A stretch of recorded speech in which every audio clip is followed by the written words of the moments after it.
unscheduled.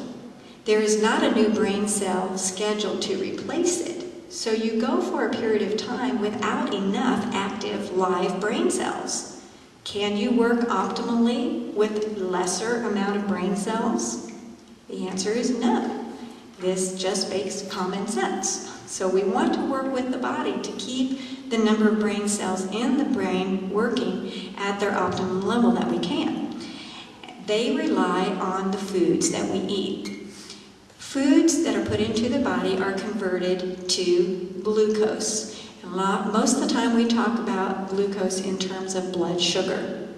Your brain has 3 ways of producing glucose to feed the brain.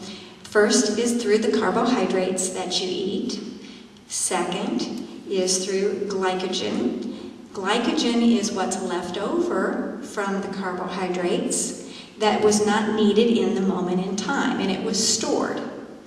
If you have the need for glycogen and you haven't eaten something recently, there should be enough glycogen stored that your body can go take it out and utilize it to feed the brain and keep the brain running at an even level.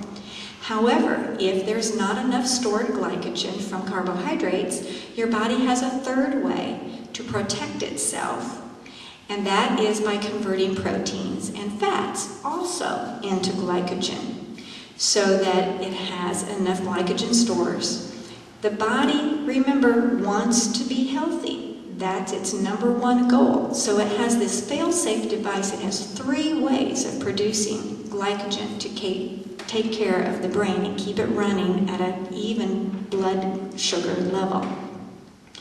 Do you know, however, that 50% of Americans today do not have even blood sugar levels in their brains? 50%. And when that happens, we call it hypoglycemia. So I want to talk with you a little bit about hypoglycemia and how that happens in a person. Hypoglycemia is when the blood sugar level drops as a reaction to the foods that you eat rather than rising. Normally when you eat a food, the blood sugar level goes up. But when you get to a hypoglycemic state, you eat a food, and rather than the blood sugar level going up, it goes lower, contradictory to the way your body is programmed to work. So here's how that happens. You eat a high-processed food full of sugar, no nutrient content, and full of chemical compounds. And rather than taking a long period of time for the sugar level in that food to be sent into the bloodstream, it happens in a real short period of time, very, very quickly. Your body's not ready for that. It's a shock to the body. And what happens is the body wants to protect itself from this unnatural occurrence. So the body produces, in the pancreas, insulin. Insulin rises. Insulin draws out of the bloodstream these high levels of sugar and drops the sugar level down.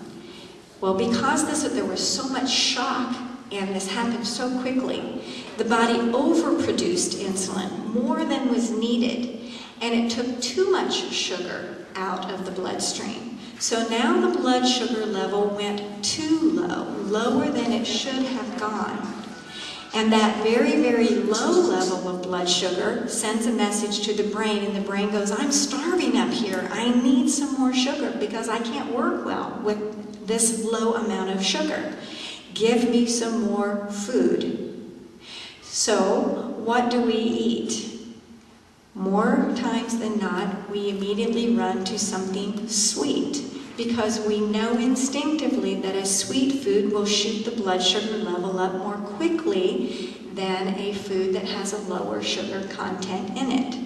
So we start the cycle all over again. We eat sugar.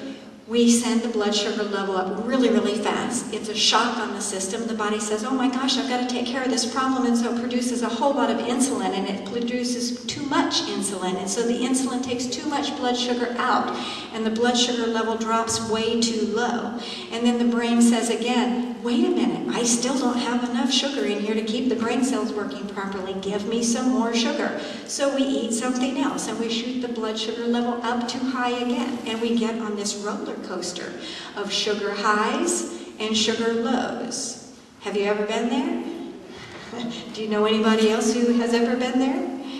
There are many, many symptoms, signals that the body gives you when it is living in this state. So I wanted to show you what that looks like. Let's see.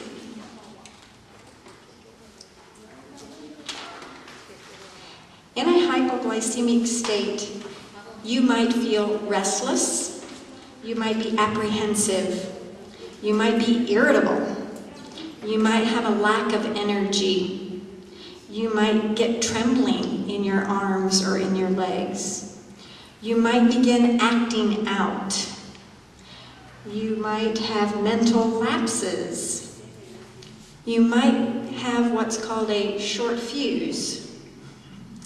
You might have confusion. You might become violent. Maybe you start crying and you can't really explain the reason why. Some people have suicidal tendencies. They go into a state of depression. Sweating is a physical symptom that arises when you're hyperglycemic. Some people get vertigo. Some people have bizarre hallucinations. I knew a person that was in a hypoglycemic state, and they said to me, everybody looks really, really far away, and yet they look really large, like out of proportion large. Well, I looked at them and they didn't look that way to me. Their perception was completely altered because of the brain chemical level in the cells, because of the hypoglycemia. Another thing that happens when you are in a hypoglycemic state, remember the brain wants to protect itself. Well, the major function of the brain falls right back to the brain stem. And the brain stem controls your basic needs. It keeps your heart pumping. It keeps the blood flowing through your body. It gives you the drive to go out and get food so that you can sustain life. It has to do with sex and things like that. Your basic instincts are controlled by the cerebrum portion of the brain in the brain stem. So when the energy is running low for the brain, it will send the majority of that energy to the brain stem to keep the basic things working. That means the inferior things that the brain controls do not get the energy that they normally would. So these things do not work optimally. So let's say you are in a hypoglycemic state, and the brain sugar is being sent mostly to your brain stem. And someone comes along and they do something that irritates you. And you begin an argument with this person. Because of the brain cell structure and the lack of food to the brain, you don't think the same way that you would if your brain cells were all working optimally. So you're having this argument with someone, and the thought comes in your mind, this basic instinct, man, he is being so awful, why don't you just hit him? That'll take care of the problem. That's your basic instinct. Now, your more socially acceptable brain functions are not being fed. And those functions would normally say, oh no, let's be peaceful about this. Let's find a calm way to settle this problem. And those things are not working right now. The instinct to hit the person is the one that's talking loudest to you. So in this state, it's very, very likely that you are going to do things, say things, think things that are not normal for you. that are out of your control to a certain level because of the foods that you have eaten. Okay? Let's go back to the diet. What foods contribute most highly to this behavior? Refined sugar, refined white wheat, flour, processed foods, anything in a package. Dead foods that have been cooked over 118 degrees. Sodas, alcohol. Alcohol is a biggie. If you are already eating a diet that is full of all the things above, and then you add alcohol onto that, it tips you over the edge, and you are out of control, physically. So, let's spend a little time looking at some food labels. A typical food label has a little box on it, okay? And most of us have been programmed by commercials on TV and magazine articles and that sort of thing to run to this little box to look at nutrients. But I want to suggest to you that that's not the first place you should look on a package. What I would like for you to look at is the list of ingredients. There are several things you want to look for on the list of ingredients. So if you go ahead and flip to the next slide, Jeff. We're going to look specifically at a container of Campbell's soup.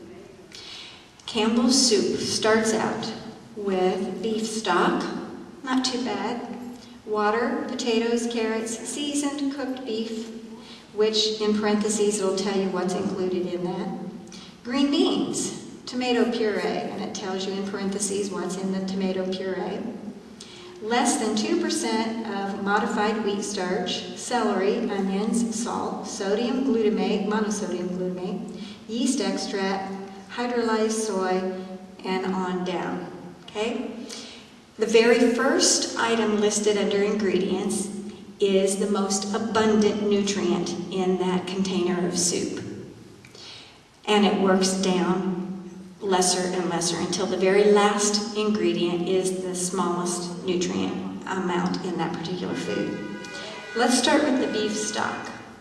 Now, it does not say that this beef stock came from a cow that had not been shot with steroids, hormones, or antibiotics. And because it is not listed on there, that means we have to assume that it has been shot with steroids, hormones, and antibiotics. Because by law, they have to tell us if it has not been shot with those things. If it is shot with those things, they don't have to tell us that. Okay, so right off the bat, we know that we are going to get, when we eat this soup, hormones, steroids, and antibiotics. Moving on down, monosodium glutamate, I talked with you about that earlier, MSG, deadly, completely toxic to the body. Flavoring, you'll see as you go down, is another added thing to this. So looking for key words when you read the ingredient labels is very important. I have a handout up here that lists just a few, but it's a full page covered full of nutrients, artificial things that are added to foods that you want to be concerned about, that you could take to the grocery store with you and when you're reading your ingredient labels. Going back to the slide before, look in the little box now on your label about sugars. The number of sugars on this particular label is 3 grams. That's not too terribly bad because remember 4 grams is 1 teaspoon. And I don't really know what this food is that this nutrient, this label is for. But to look at your sugars, you want to look, it says total carbohydrates above it, and that's 13 grams. So 2 grams out of the 13 is sugars. That's not too terrible of a compilation between the two numbers. If there were 13 grams of total carbohydrates and 11 of them are sugars, I would really walk away from that food if I were you. Second thing I'd like for you to look at in the box is trans fats. Trans fats are the fats that will promote cancer in your body. Completely detrimental for your body. Stay away from them as much as possible. Also, I suggest that you look under sodium content. You should not have more than 2,400 grams or milligrams, of sodium in a day's time. And if your label says that you've got 73 grams in a 1 cup serving, more than likely you're going to hit your 2,400 milligrams of sugar,